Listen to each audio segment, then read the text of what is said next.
We are in this room in which the World War II in Europe find a final end. So here in this room, the unconditional surrender was signed. This was a kind of ratification. The first step was made a day, 2.5 days before in France, in Reims, in the headquarters of the West Allied troops. Hello, my name is Anna and I am from Republic of Moldova. I am much worried about an eventual world war because a generation that didn't go through war may not be afraid of it, and because of many extremist views that I noticed lately. Hello, I'm Dvir from Israel and I'm very happy to take part in this discussion and in this important project. Regarding the topic of World War II, it is quite personal for me because I'm Jewish and many of my family members have died during the Holocaust and the atrocities that accompanied World War II. So what can we do to preserve peace today? First, in my opinion, is empower civil society. Cultural exchange and personal encounters are the basis of mutual understanding and peace. And contradiction means progress and participation. So don't be afraid to engage and to argue. As Europeans, we should stand up for our vision of fair and just international order.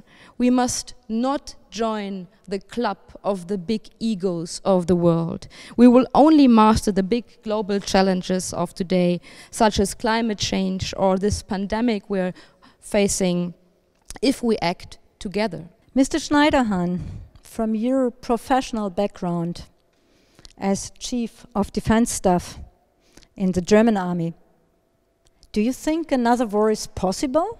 I'm afraid my answer is an honest yes.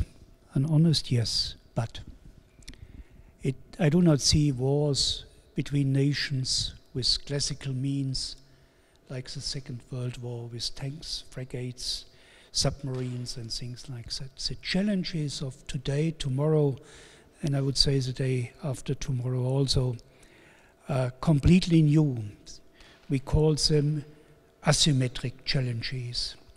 Our free and open societies, like you mentioned them, are threatened and challenged by individuals, by groups of individuals, which want to change our society with totally different means, from a terrorist background, from a criminal background, ethnic background, whatever you want, but they do not accept our way we decided to have.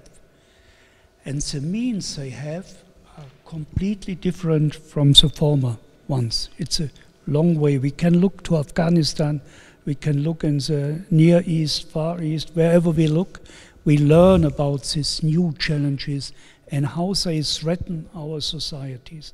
Our free, open societies and free and open societies are most vulnerable. You mentioned it also. I am an 18-year-old student from Italy and I've been studying the Second World War for my final exams. I've been reading about the so-called appeasement policy that countries like England and France adopted towards Nazi Germany.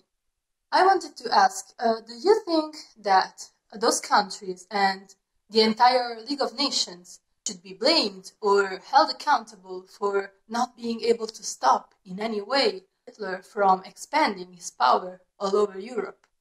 Hi, my name is Martha. I'm from Germany. The 8th of May is often referred to as Hour Zero, meaning the start of a new non-Nazi Germany.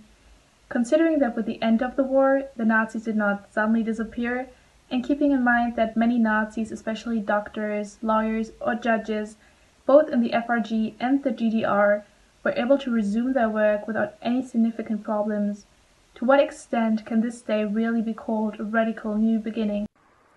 The Second World War saw Europe, like Germany, divided into East and West. To what extent do you believe that we've now achieved a unified and reintegrated continent, and what more could be done to help this process? My name is Tizian and I live in Berlin, and my question is, does the corona crisis lead to a renationalization of the member states and hence to an endangerment of the integrity of the EU? Europe is worth fighting for. and solidarity is the core of the European Union.